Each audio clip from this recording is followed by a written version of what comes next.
कोई डाउट? ठीक है, nth टर्म पढ़ रहे थे एपी में, तो एपी का nth टर्म का फॉर्मूला क्या होता है? Pn is equals to a plus n minus 1d। ये चीज अगर बाई पे हम लोग एंड से कैलकुलेशन करते हैं, अगर एंड से कैलकुलेशन करते हैं फ्रॉम एंड, अगर बात किया जाए pth टर्म का, एंड से pth टर्म दो फार्मूला रखता है ना अपने पास। एक फार्मूला क्या होता है?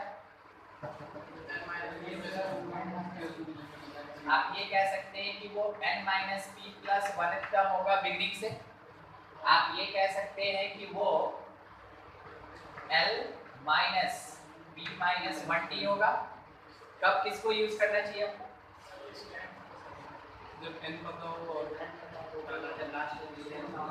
जब हम लोग को n पता हो। ठीक है, अब ठीक है, जब हम लोग के पास l पता हो, मतलब लास्ट टर्म पता हो, और ये पता हो कि कौन सा टर्म हम लोग कैलकुलेट करना है एंड से और कॉमन डिफरेंस, तो जाके हम लोग इस फॉर्मूला को अप्लाई करते हैं। उसके बाद n माइनस पी प्लस 1 इधर से स्टार्टिंग से कि एंड से? स्टार्टिंग से, बिगिनिंग से। ठीक है, ये तो दो फार्मूला इसका हो गया। इसके साथ हम लोग ये पढ़े थे कि अगर किसी एपी का कॉमन डिफरेंस ग्रेटर दैन 0 होता है, एपी इंक्रीजिंग की डिक्रीजिंग? इंक्रीजिंग एपी होता है, इंक्रीजिंग एपी। और अगर डी लेस दैन 0 हो गया, डिक्रीजिंग एपी। अगर डी इक्वल टू 0 हो गया, कांस्टेंट एपी। वैसे केस में एपी क्या होता है? कांस्टेंट, यानी हर एक टर्म सेम सेम होगा, आइडेंटिकल टर्म्स कंटेन करेगा, आइडेंटिकल वैल्यूज कंटेन करेगा। जैसे 4, अगला टर्म भी 4, उसका अगला भी 4, उसके अगला भी 4, तो कहीं पे कुछ वेरिएशन दिख रहा है क्या? नहीं, तो ये कांस्टेंट है।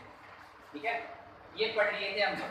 अब इसी में थोड़ा प्रोसीड कर रहे हैं, और नेक्स्ट पार्ट अपना ये है ना कि 0 is part of AP, 0 is part of AP or not। तो बताइए, तो 0 कौन सा टर्म? हाँ, जनरल nth टर्म।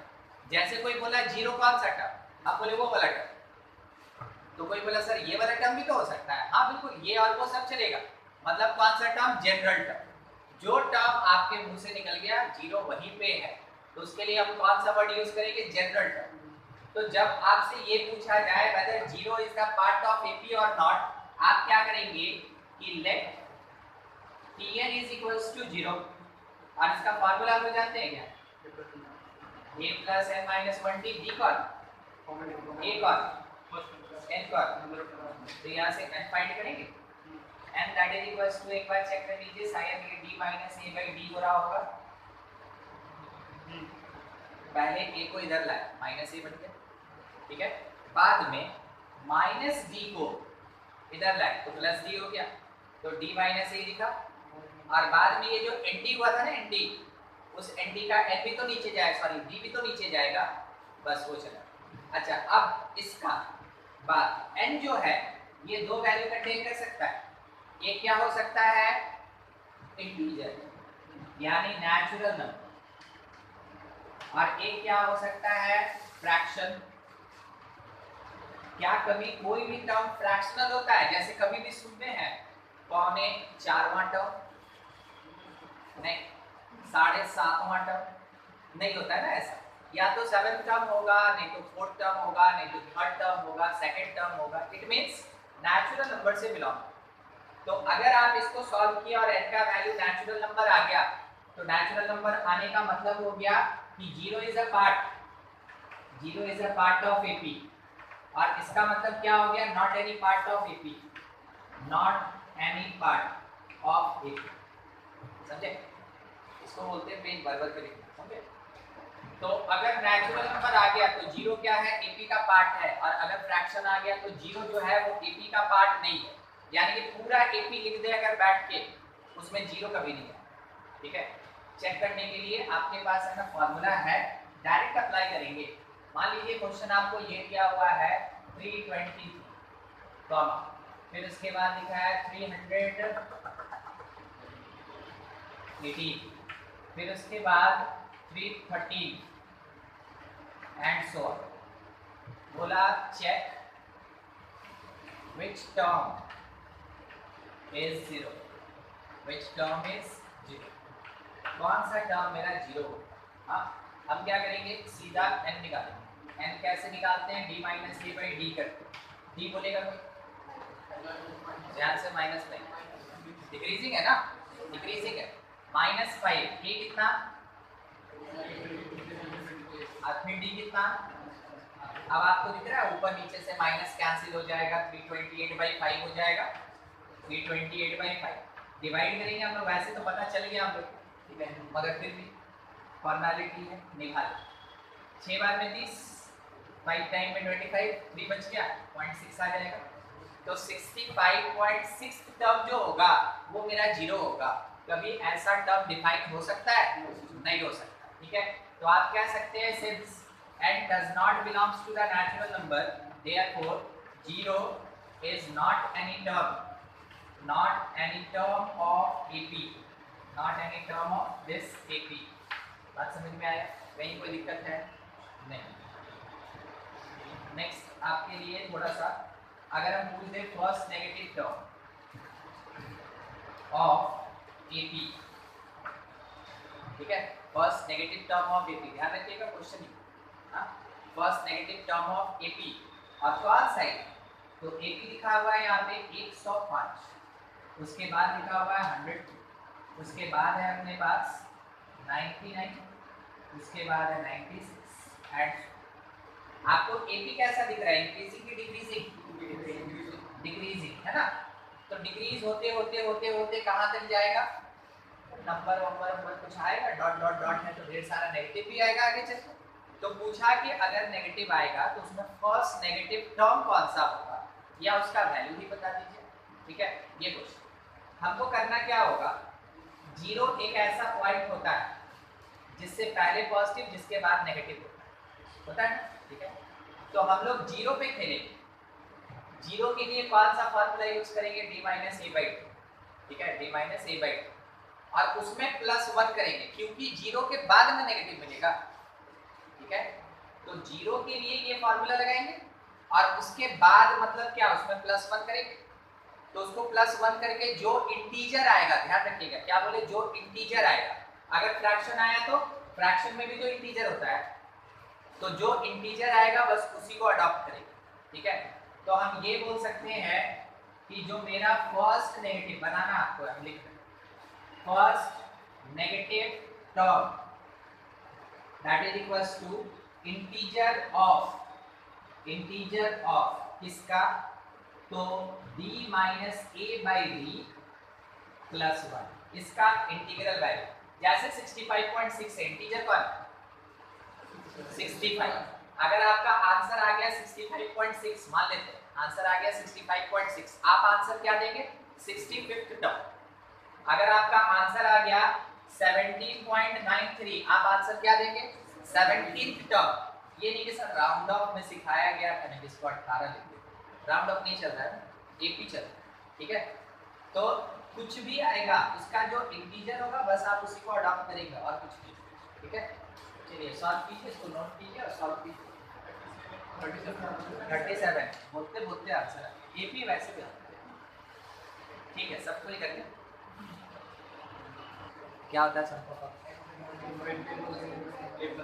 मतलब जानकारी है थोड़ा है ना, बढ़िया। इससे क्या आता है ना कि हमको थोड़ा ऊपर काम करने में बन जाता है, और नहीं तो अगर किसी को सम नहीं आता तो फिर तो हम फंस जाते हैं। तो अब आगे प्रोसीड कर रहे हैं, sum of n terms of AP। General तौर पे AP क्या होता है, वैसे आपको फॉर्मूला पता है, बहुत अच्छी बात, a plus d a plus 2d से लेके कहाँ तक a प्लस n-1d तक, ऐसा ही होगा। इसी को ऐड करेंगे तो बोलेंगे ना कि ये सम ऑफ n टर्म्स है यानी Sn है, ठीक है। अगर बाय द वे हम आपसे पूछे 1 + 2 + 3, आप क्या आंसर दीजिएगा, है ना। और अगर 3 + 2 + 1, कोई फर्क तो नहीं पड़ा आगे पीछे कर देने से, ठीक है। हम आपको बस वही चीज समझाना चाह रहे हैं क्योंकि a और d ऐड वाइड नहीं ना होता है तो वो दिखता नहीं, और नंबर में क्या होता है दिख जाता है कि इफेक्ट क्या पड़ने वाला। ठीक है। इसी को रिवर्स ऑर्डर में लिखेंगे तो क्या Sn बदल के Tn बन जाएगा, ऐसे नहीं रहेगा। फर्स्ट में हम लिखे a plus n minus 1d last term, ठीक है लास्ट। उसके बाद सेकंड लास्ट कौन होगा कोई बताएगा, n माइनस 2d। और ऐसे ही बढ़ते बढ़ते यहाँ पे a आ गया लास्टली। अब एडिशन होगा कॉलम वाइज, बोलिए तो कॉलम वाइज एडिशन का मतलब नहीं बताएगा कोई बात। कॉलम वाइज एडिशन मतलब respective terms added together, respective terms added together. अब देखिए हम आपको ऐड करने के लिए बोल दिए ऊपर और नीचे। मान लीजिए किसी का दिमाग फिरा हुआ है और वो बोला कि सर हम इसको ना इसके साथ हैं, तो हम उसको रोक नहीं पाएंगे क्योंकि हम तो डिक्लेयर कर दिए हैं कि एडिशन करना है, ठीक है। मगर जैसे हम बोले कॉलम वाइज एडिशन, अब इसका मतलब हो गया कि जो फर्स्ट प्लेस है वो फर्स्ट के साथ ऐड होगा, जो सेकंड प्लेस है वो सेकंड के साथ ऐड होगा। तो क्या इधर उधर कुछ ऐड होगा नहीं, ठीक है। उससे फायदा है ना, हमेशा रेस्ट्रिक्शन से कुछ कुछ फायदा होता है। एक बार जोड़ के देखिए ना, a plus n minus 1d कितना होता है 2a प्लस n माइनस 1। अगले वाले में हिट करते हैं, a plus a is 2a और n माइनस 2 प्लस 1 कितना होता है n minus 2 plus 1 is n minus 1। तो हम लोग लिख सकते हैं फिर से 2a plus n minus 1d। चलिए जगह की कमी के कारण चलते हैं सीधे लास्ट में, a प्लस a कितना 2a plus n minus 1d। ऐसा क्या आपको एक ही नंबर बार बार रिपीटेड नहीं दिख रहा है, और अगर रिपीटेड है तो कितने टाइम्स n टाइम्स। आप मान लीजिए हम आपसे ये बोले कि 3 रुपया का पेन खरीदे, 3 रुपया का पेंसिल खरीदे और 3 रुपया का चॉकलेट खरीद दिए, कितना रुपया खर्च करके चले आए। घर पे पापा पूछे कि बेटा क्या किया, आप बोले देखिए पापा 3 रुपया का 3 वो चीज खरीदे।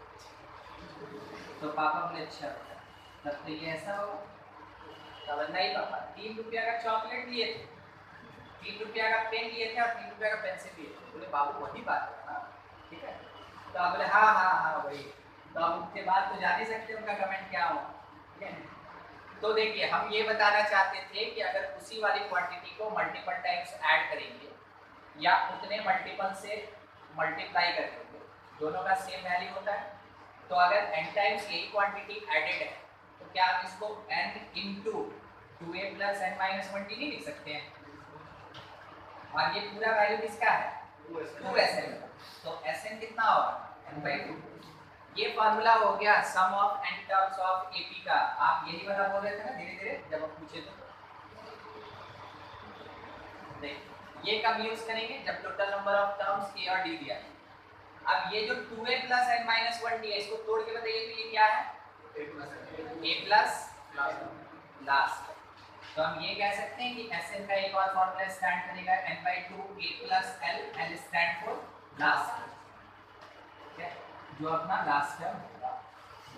दोनों फॉर्मूला एकदम आपको अच्छे से याद है मानते हैं, ठीक है। नहीं याद है तो भी सामने लिखा होगा क्या पता, ठीक है, निकाल लेंगे। अब ये Sn काम करने वाला है, ये शायद हो गया होगा, ये उस वाले क्वेश्चन को बता रहे थे, हटा दे क्या, हटा दे लगता है बाकी ना। यस सब कोई हाँ बोल रहा है, इधर से कोई हाँ नहीं बोल रहा। देखिए 2 सेक्शन चल रहे हैं, एक ऑफलाइन एक ऑनलाइन, तो दोनों को एक रिस्पॉन्स दीजिएगा। नहीं तो मेरा हालत क्या हो जाता है, अजय देवगन का एक फिल्म आया था फूल और कांटे, और उसमें उसका एंट्री कैसे हुआ था कि 2 मोपेड चल रहा था, उसके पैर ऐसे फैला के बैठा हुआ समझ सकती जो मोपेड चलाने वाला है, अगर उसका कहिए ना मन इधर उधर होता तो बेचारा अजय देवगन का क्या होता, ठीक है। इसलिए सबको रिस्पॉन्स दीजिए। बात यहाँ पे ये है ना एकदम छोटा सा कि find sum of 1 plus 4 plus 7 plus ऐसे करते हुए यहाँ लिखा 288, ठीक है। ये क्वेश्चन में जितना लिखेगा उतना ही समझना है, ये नहीं कि शायद बेचारा भूल गया होगा एक भी लिखना, वो बेचारा कुछ नहीं होता, बेचारा हमेशा स्टूडेंट होता है, आपको भी होता है, ठीक है।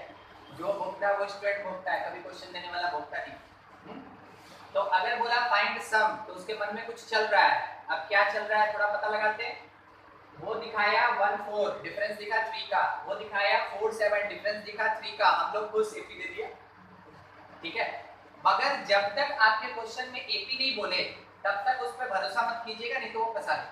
तो क्या करें, सबसे पहले इस वाले नंबर को चेक कीजिए whether it is the part of AP और नॉट। जैसे 0 को कर रहे थे, ठीक है, टीएन अज्यूम करके एन फाइंड करेंगे।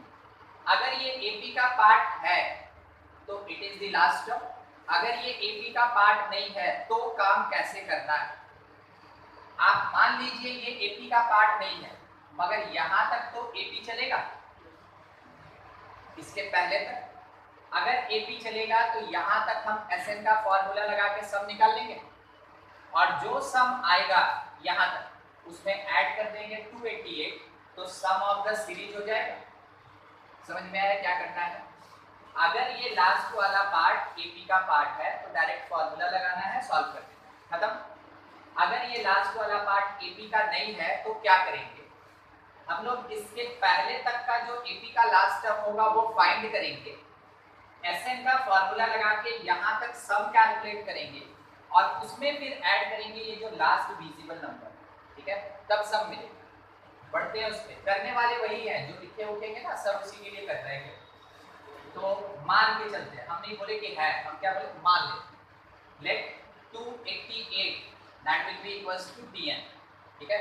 तो फार्मूला क्या है, स्टैंड कर जाएगा a + n - 1d और यहां से हम लोग क्या करेंगे, n फाइंड करेंगे क्योंकि a तो पता है, d भी पता है, तो पुट किया जाए तो 288 that is equals to a की जगह 1, n की जगह n की उसी को फाइंड करना है और d के प्लेस पे 3।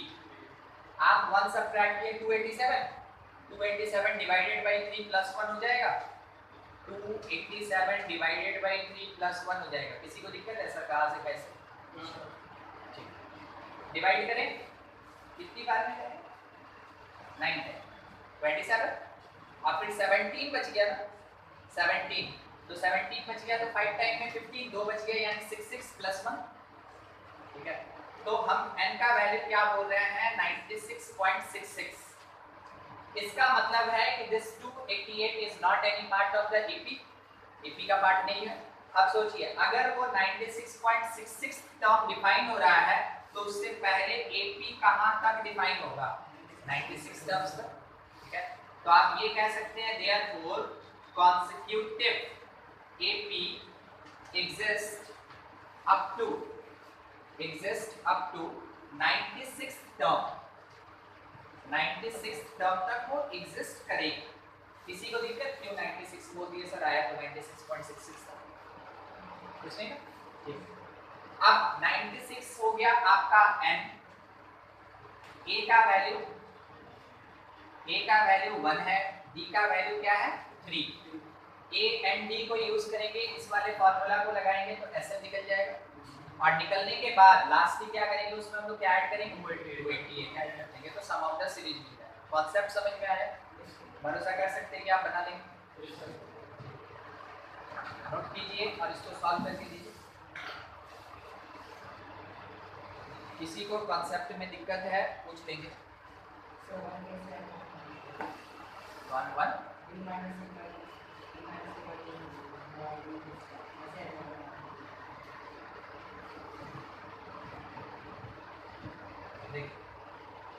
1 सब्ट्रैक्ट हुआ 287, डिवीजन में 3 चला है, ये वैल्यू n-1 का है तो n निकालेंगे तो वो 1 उधर जाके प्लस 1 देगा।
570 और किसी को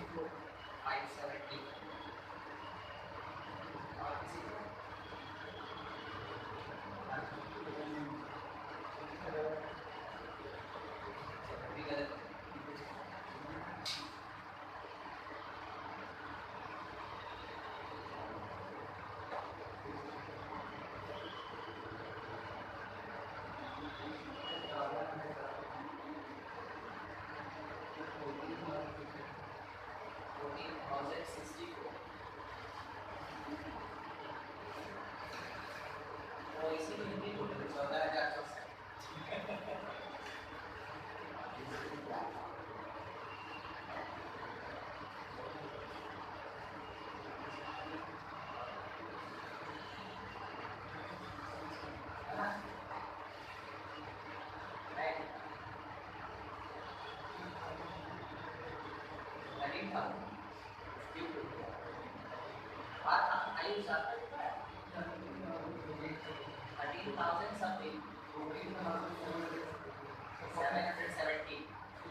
निकाल ही लेते हैं, ठीक है। छोड़ दीजिए उसको, मान के क्या करें, Sn जो होगा वो n/2 मतलब कौन 96 by 2 2a प्लस n-1 यानी 95 d के प्लेस पे 3, ये हो गया अपना 15 और 2 17 और ये 27 और 1 28 और मल्टीप्लाइड बाई 48, ये ऐसा है। ये अभी Sn चल रहा है, Sn मतलब AP का, ठीक है। तो यहाँ से अब मल्टीप्लाई करना होगा, करें 6 5 64 और 5 कितना होता है 71 69 और 16 और 6 कितना होता है 22, बोलने में भी 28 और 2 देख लीजिए, मेरा मिस्टेक होगा तो आपको बताइएगा, आपको गारंटी तो दे रहे सही है लिखो। 34 3 8 और 3 11, ये हो गया 6 9 और 8 कितना होता है 70 7 3 1 13776, Sn आया 13776, मगर हम लोग को सम ऑफ द सीरीज चाहिए तो उसमें 288 ऐड करना होगा, ठीक है। तो sum of the series that is 13776 plus 288, ये आ जाएगा 14064, यही बोले थे ना,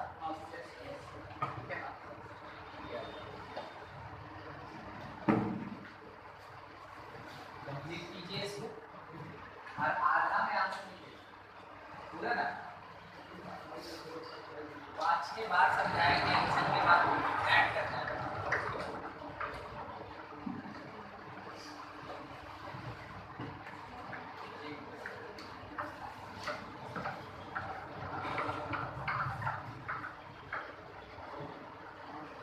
ये हो गया, ऐसा क्वेश्चंस आपको मिलेगा, आप बना लीजिए, कोई ज़्यादा बड़ा चीज, ठीक है। अभी प्रैक्टिस कर लेंगे कुछ कुछ, एक और पॉइंट पहले बता देते हैं, फिर कुछ क्वेश्चन प्रैक्टिस कर लेंगे, ठीक है। नॉर्मल क्वेश्चन भी लेके चलेंगे, ऐसा नहीं कि सारा क्वेश्चन है नॉर्मल होगा, क्योंकि नॉर्मल में कुछ करना नहीं है ना, ए डी और एन पुट करना है, गुणागणित करना है, आंसर आएगा, ठीक है। तो उसमें सिखाने के लिए मेरे पास है का फॉर्मूला तो देंगे, तो जहाँ पे कुछ सीखने के लिए हो वहाँ पे काम करते हैं, ठीक है। ग्रेटेस्ट सम या फिर इसी को मैक्सिमम सम भी कह सकते हैं, मैक्सिमम सम। अब इसका मीनिंग क्या होगा, मान लीजिए जैसे हम आपको कुछ नंबर्स दे रहे हैं, थोड़ा ऐड करके बताइएगा, 6 5 4 3 2 1 0 -1 -2 और फिर एक को माइनस, आप उनको सबसे पहले पूरा ऐड करें, 15 आया पूरा एडिशन 15। आपका प्रेजेंस ऑफ माइंड काम कर गया। अब थोड़ा यहाँ तक का एडिशन बता दीजिए 21। ठीक है, तो कम नंबर ऑफ टर्म्स को ऐड किए तो ज्यादा वैल्यू आया और पूरा टर्म्स को ऐड कर दिए तो वैल्यू कम हो गया।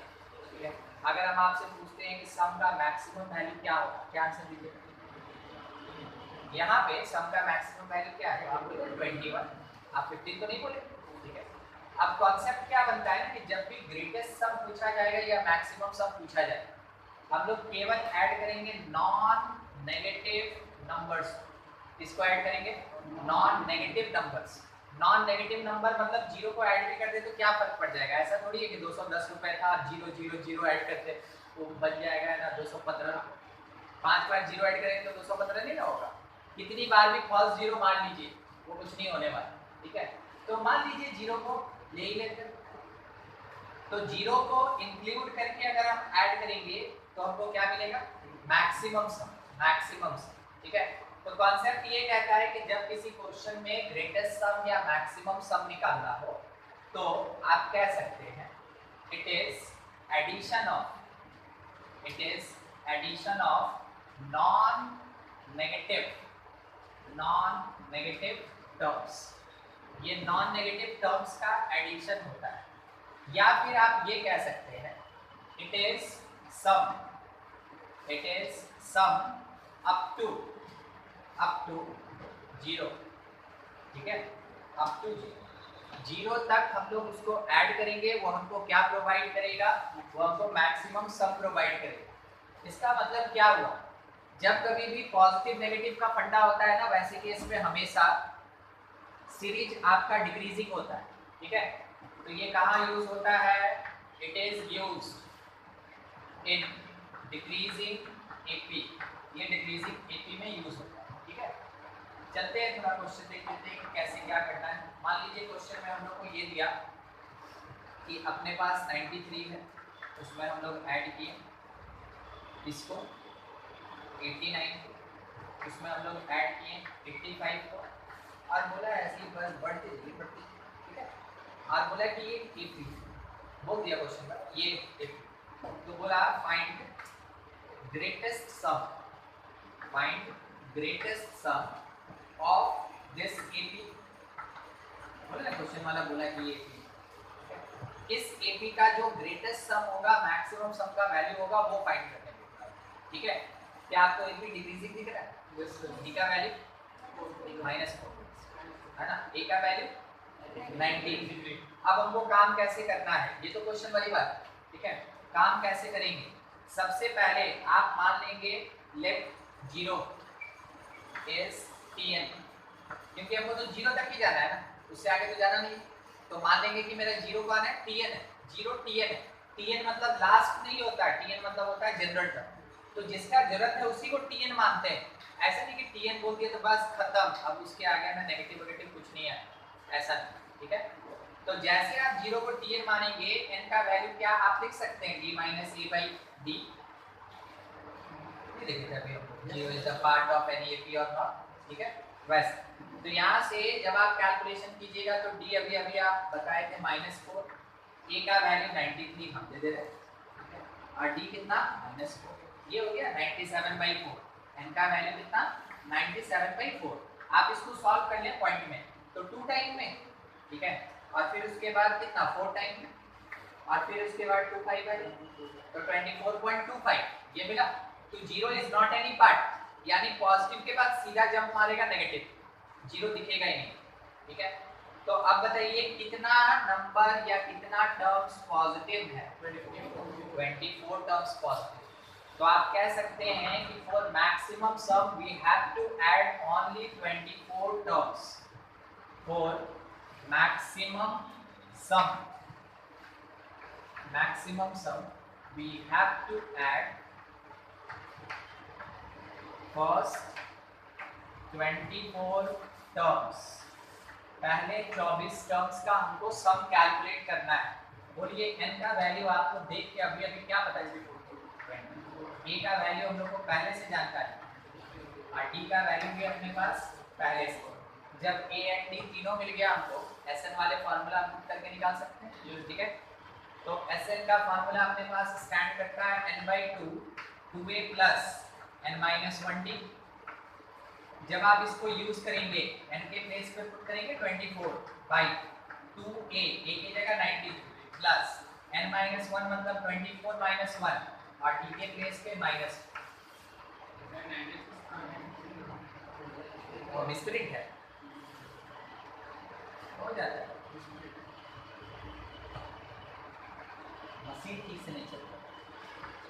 12 ये कितना हो जाए 186 और ये कितना होता है 92, ठीक है, ये आ गया। 23 का 12 पढ़ लीजिए, 86 में से 92 सब्ट्रैक्ट करेंगे, क्या बचेगा अपने पास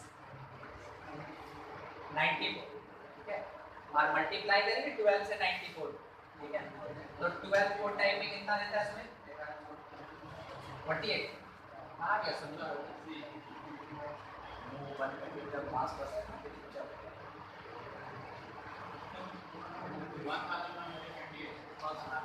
1120 आ गया, ठीक है। इतना अच्छा सब लोगों को एसएल दे दिया 128 माने 1128। अब आप ये बताइए अगर हम 25 टर्म्स का एडिशन करेंगे तो इससे बड़ा होगा कि छोटा होगा, छोटा।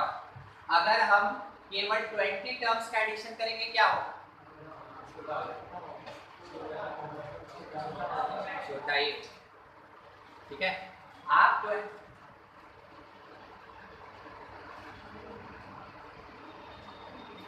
नहीं आप 24 छोड़ के अगर इससे ज्यादा टर्म लीजिएगा तो भी इतने नंबर से छोटा है, और अगर 24 छोड़ के इससे कम नंबर ऑफ टर्म्स का भी एडिशन कीजिएगा तो इससे छोटा ही है, क्योंकि इट इज द ग्रेटेस्ट सम, ये मैक्सिमम सम। ये होता है क्या है ना, जैसे जैसे आप टर्म को ऐड करते जाते हैं वैल्यू बढ़ता जाता, एक टॉप पहुंचा, उसके बाद भी अगर आप ऐड करना नहीं छोड़े तो ये क्या करेगा, घटने लगेगा, ठीक है, ऐसा समझ में आया। तो मैक्सिमम सम का मतलब जिस किसी भी टर्म्स पे आप कैलकुलेट कर रहे हैं वहां आपको ग्रेटेस्ट वैल्यू मिलेगा, अगर उससे कम टर्म लीजिएगा तो भी छोटा हो जाएगा, उससे ज्यादा नंबर ऑफ टर्म लीजिएगा तो भी छोटा हो, ठीक है। और किसी को दिक्कत है कहीं पूछ लीजिए कैसे होगा, तो अपनी कॉपी पे करके देख लीजिए, ठीक है। मान लीजिए 30 टर्म ले लीजिए, आराम से मल्टीप्लाई करके देख लीजिए क्या है, 30 टर्म ले लीजिए फिर मल्टीप्लाई करके देख लीजिए क्या है, ठीक है, समझ में आया।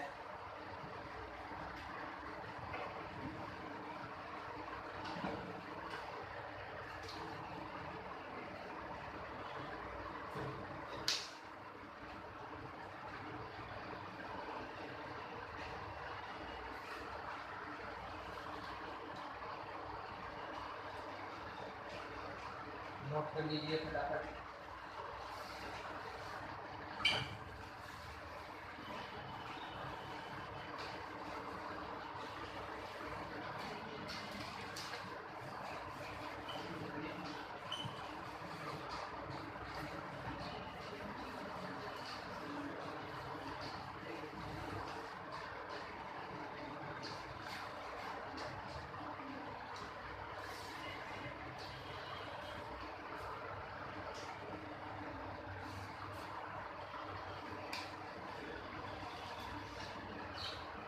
हो गया,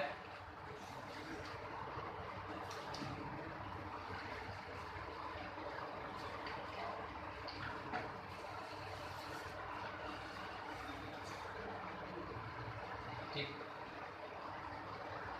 क्वेश्चन लिखे थोड़ा अपनी कॉपी में क्वेश्चन लिखेंगे sir.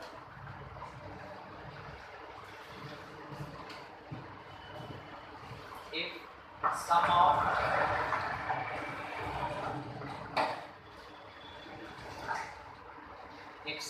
First 5 terms of AP, repeat करना है, if sum of first 5 terms of AP is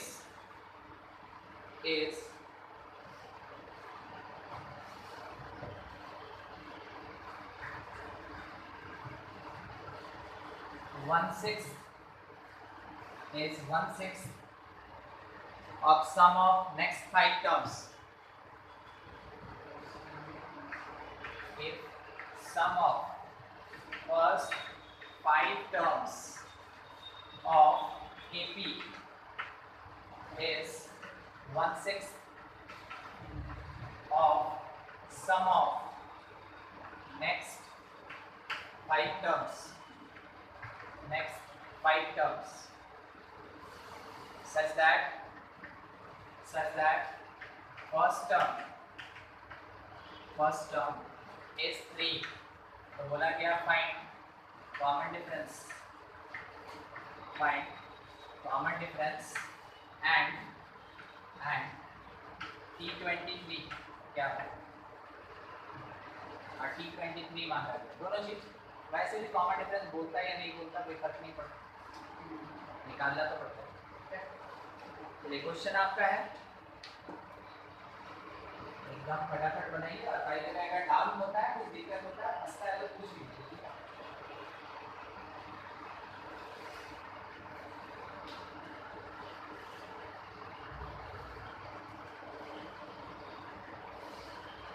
A5 होगा। तो जैसे हम लोग से बोला, बनाने का 2 तरीका है। हम आपको सबसे ना सिंपल वाला बता, पहले तो क्वेश्चन समझ में आए तब तो बनेगा, तो वही काम कर रहे हैं सबसे पहले। It is the first 5 terms का सम, हो गया। एंड ये वैल्यू 1/6 है किसका, नेक्स्ट 5। तो 5 के बाद कौन आएगा, 6। तो नेक्स्ट 5 कहने का मतलब है A6 आएगा, A7 आएगा, A8 आएगा, A9 आएगा और A10 भी आएगा, क्योंकि 5 टर्म लेना हम लोग को, ठीक है। अब जाके आप कैलकुलेशन कर सकते हैं, आपकी मर्जी है। आप चाहे तो SN का फॉर्मूला लगाना तो लगा सकते हैं, नहीं मन है मत लगाइए। A1 मतलब A, A2 मतलब A प्लस, ठीक है। सबको लिख दिए क्या, 5 पे आया, A plus A plus A plus A plus 5।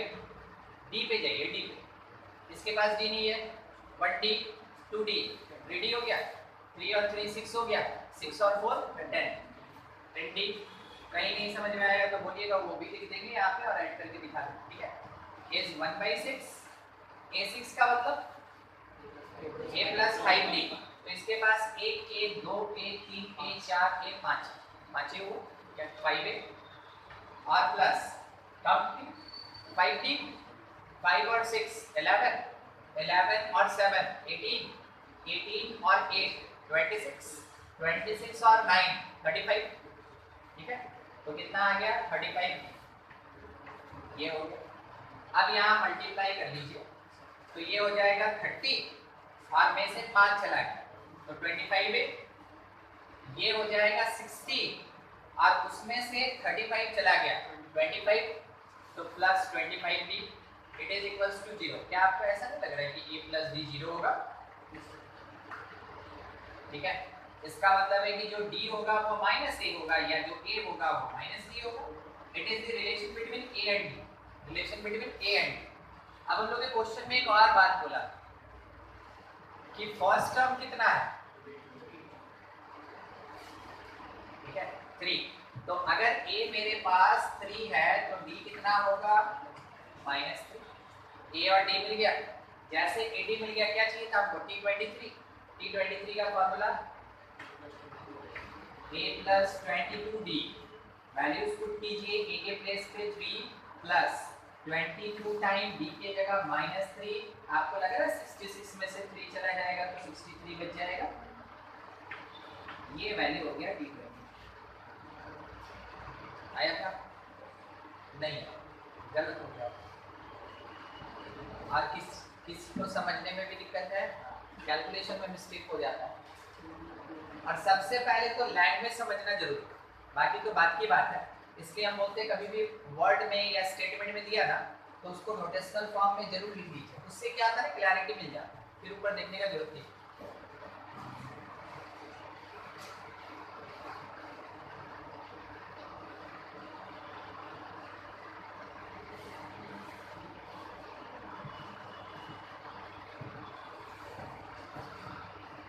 Next question, if SP is equals to Q and S Q is equal to P, तो बोला find S P Q of this A P.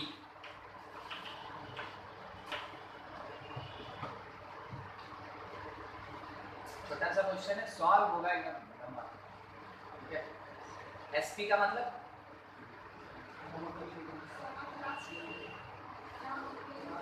Some of P terms, है ना, सम of P terms, और उसका value दिया हुआ है Q के बराबर। और एस क्यू का मतलब हो गया सम ऑफ क्यू टर्म्स और उसका वैल्यू दिया हुआ है पी के बराबर। कौन सा क्वांटिटी जो आपको अज्यूम करना पड़ेगा, फर्स्ट टर्म और कॉमन डिफरेंस। आपका स्टार्टिंग ही होगा let A is equals to first term and B is equals to common difference. उसके बाद इस फॉर्मूला और इस फॉर्मूला को लगाएंगे तो आप ए और डी फाइंड नहीं कर लेंगे।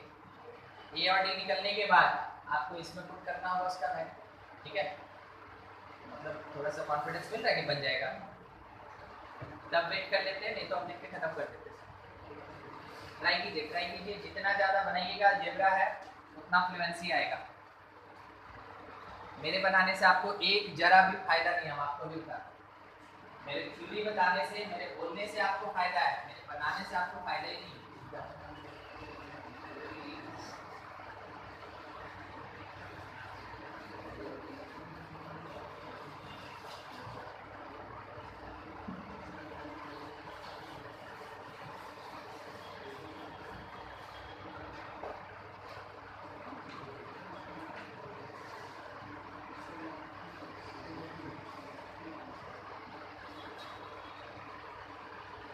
को देखते रहेगा, आराम से पूछेंगे क्या तो तुरंत बोलेगा नहीं।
कॉम्प्लिकेटेड होने से कभी डरिएगा मत, ये सीक्वेंस रही है ना, ये प्योर अलजेब्रा है। और प्योर अलजेब्रा होने का मतलब ये नंबर है ना उटपटांग टाइप देगा, कोई फर्क नहीं पड़ता उन सबसे। एसपी अगर बोला तो इसका मतलब p/2 2a plus p minus 1d, यही समझते हैं। और it is equals to q, और उसके बाद sq अगर है तो q/2 2a plus q minus 1d it is equals to p। दो इक्वेशन सॉल्व करके हम लोग को क्या करना है, हम लोग को फाइंड करना है यहाँ से कि a और d क्या होगा, ठीक है। अब इसको देख के है ना आधा आदमी तो सॉल्व किया होगा, सोचना है, थोड़ा सा रुकना है, अपने आप में कॉन्फिडेंस रखना है। पहले बाहर वाला को भेज दीजिए, बाहर वाले को उधर भेज दीजिएगा और एक में से दूसरे को सब्ट्रैक्ट कीजिएगा, ए नहीं कट जाएगा, डी निकल जाएगा। ठीक है, तो पहले वो काम करते हैं, 2q/p क्या लिखे हम, sp जो है वो है मेरा 2a प्लस pd, इसको भी पूरा लिख रहा है minus d, and it will be equals to 2q/p, 2q/p हो गया। चलिए sq से आते हैं, sq में 2a प्लस मल्टीप्लाई कर दीजिए qd माइनस d, और इट इज इक्वल्स टू, ये बन गया 2p/q, 2p/q। ऐसा जब आप ऊपर वाले में से नीचे वाले को सब्ट्रैक्ट करेंगे, अब उसमें ना सोचने मत जाइएगा कि नीचे वाले से कर देते सब्ट्रैक्ट, जो सीधा सीधा लिखा है कर दीजिए सब्ट्रैक्ट। सब्ट्रैक्ट करेंगे किसका कैंसिलेशन, a का। देखते चलिए, ये dd भी गया, d कॉमन ले लेंगे तो p माइनस q होगा, क्या बन जाएगा p minus qd, that is equals to यहाँ 2q/p माइनस 2p/q लिख दीजिए। वैसे 2q/p माइनस 2p/q, एलसीएम लेना है आप एलसीएम ले लीजिए। ठीक है, एलसीएम लीजिएगा तो एक फायदा होगा, क्या होगा, q² माइनस p स्क्वायर ना, 2 को तो बाहर ही निकाल देते हैं, q² माइनस p स्क्वायर, क्या आपको q माइनस p और q प्लस p देगा? आपको ऐसा नहीं लगता है कि p माइनस q उसके साथ कट जाएगा? तो सब काट पीट के D negative of 2 time p plus q, और इसके डिवीजन में चला आया pq। बोलिए किसी को दिक्कत है तो सवाल पूछिए।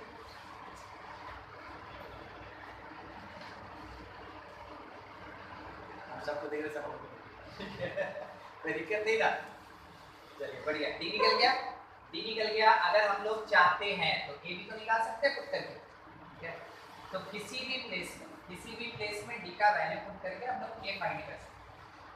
निकालना हम ही को पड़ेगा। 2a that is equals to, ये कितना हो गया 2q/p, और इसमें माइनस आ गया p minus 1d, p minus 1 और इसके साथ d, d मतलब कौन, माइनस 2p प्लस q/p, तो ये बन जाएगा प्लस 2p प्लस q/pq, 2 छूटा है। ठीक है, कितना होगा, अब तो जगह चाहिए ना उसको सॉल्व करने।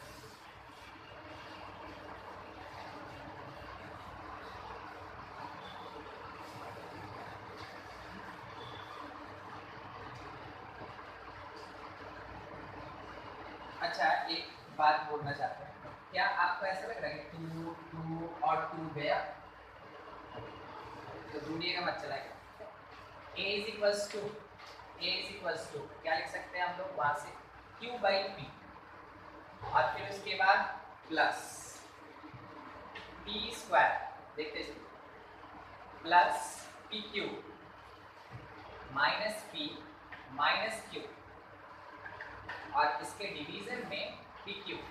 ठीक है, जब आप एलसीएम लीजिएगा तो यहाँ पे मल्टीप्लिकेशन q से होगा, तो q² plus p square plus pq minus p minus q, और डिवीजन में क्या आ गया, क्या लिखा है, ठीक है, ये हो गया किसका वैल्यू, a का वैल्यू। ये थोड़ा सा कर्सिव हो गया, a था, a निकल गया और d निकल गया। अब AD मिल गया, क्वेश्चन वाला हमसे क्या डिमांड किया, SPQ बताओ क्या होगा, बता देंगे SPQ क्या फॉर्मूला स्टार्ट है, PQ/2, लग रहा है PQ कटेगा। अच्छा, उसके बाद 2A प्लस PQ माइनस 1 और इसके साथ D आ जाएगा। ठीक है, सबके प्लेस पे उसका वैल्यू पुट करते चलेंगे और सॉल्व करते चलेंगे। अगर किसी के मन में आ रहा हो तो इतना बड़ा, तो गलत ख्याल है, इतना ही बड़ा होता है क्वेश्चन, और एग्जामिनेशन में ऐसे ही बड़ा बड़ा मिलेगा। छोटा छोटा क्वेश्चन केवल इसलिए होता है ताकि आपको फॉर्मूला याद कराया जाए, वो क्वेश्चन नहीं होता है एग्जामिनेशन का। तो 11 में अगर आप एक्सपेक्ट कर रहे हैं कि 10 की तरह एपी आएगा तो भूल जाइए। ठीक है, वो केवल क्या है, फॉर्मूला याद कराने के लिए 10 में आपको वैसे पढ़ाया गया था, जबरदस्ती नहीं देखते हैं। बाकी चैप्टर जो है पूरा साल भर पढ़ाया। ठीक है, एक बार पढ़ा देते हैं, फिर रिवाइज कराते हैं, फिर बोलते हैं दोबारा रिवीजन, फिर आप घर पे रिवाइज करते हैं, फिर एक बार दोबारा रिवीजन, फिर एग्जाम आ गया तो एग्जामिनेशन के लिए रिवीजन। पढ़ाई से ज़्यादा तो रिविजन होता है, इसलिए आपको रटा आ जाता है। मगर यहाँ पे एक क्वेश्चन आपको शायद ही कभी दोबारा देखने को मिले, ठीक है, ना आपके बुक में, ना यहाँ पे आपके बोर्ड में, और ना ही आपके एग्जामिनेशन में। हम स्कूल का बात नहीं कर रहे हैं, वो लोग क्वेश्चन केवल उठा उठा के एक तो रखे रहता है, उसी में से 4 नंबर दे देना, 5 नंबर दे देना, 10 नंबर दे देना, 20 नंबर दे देना, 100 का क्वेश्चन रहता है, उसी में से पूरा साल निकलता रहता है। आइए, SPQ that is equals to PQ by 2, 2A उसे मल्टीप्लाई करते हैं, 2Q square plus P square 2P square plus 2PQ minus 2P minus 2Q। हाँ, इसमें बुरा कब लगता है जानते हैं? जब इतना लिख दिया और पता चला कि वहाँ बोला छूट गया, ठीक है, plus PQ into D। D कितना था अपने पास? ये है ना, तो यहाँ माइनस कर लेते हैं, माइनस 2 P प्लस Q के साथ PQ माइनस 1, और उसके नीचे फिर कौन आएगा? PQ आएगा। चलिए, ऊपर नीचे का PQ कटता हुआ तो दिख गया होगा, ठीक है, जाने दीजिए उसको, हाँ उसको जाने दीजिए। उसके बाद 2 को भी आपको है ना दिख रहा होगा कटता हुआ हर एक जगह, ठीक है, तो 2 और PQ दोनों चला है। हाथ में रह गया Q स्क्वायर के साथ P स्क्वायर के साथ PQ, उसके साथ माइनस P माइनस Q, फिर माइनस, अब प्रोसीड करेंगे तो माइनस P स्क्वायर Q, फिर उसके बाद minus P into minus 1 plus P, और फिर उसके बाद माइनस Q इंटू PQ, तो माइनस PQ स्क्वायर, और minus Q into minus 1 plus Q। ये तो आपको क्या लगता है, ये कट रहा है गया? और कोई कट रहा है क्या? और कुछ कट रहा है क्या? बढ़िया, प्लस P स्क्वायर, यहाँ PQ, इस प्लेस पे माइनस P स्क्वायर Q और माइनस PQ स्क्वायर। कितना अच्छा आंसर है।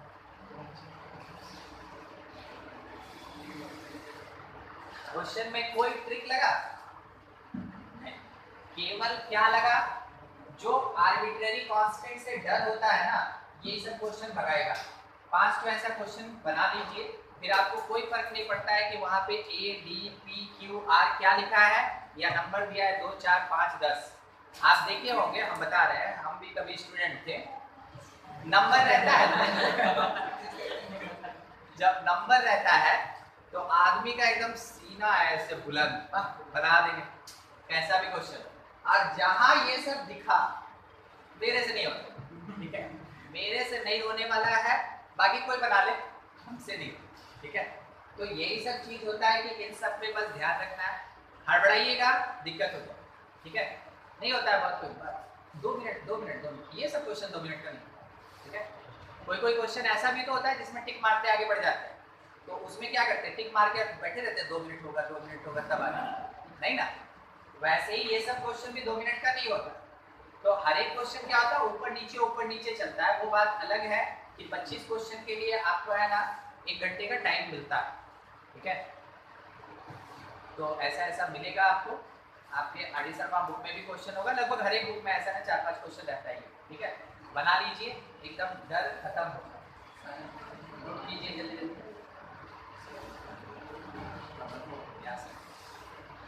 बना रहे हैं हम प्यास स्कूल।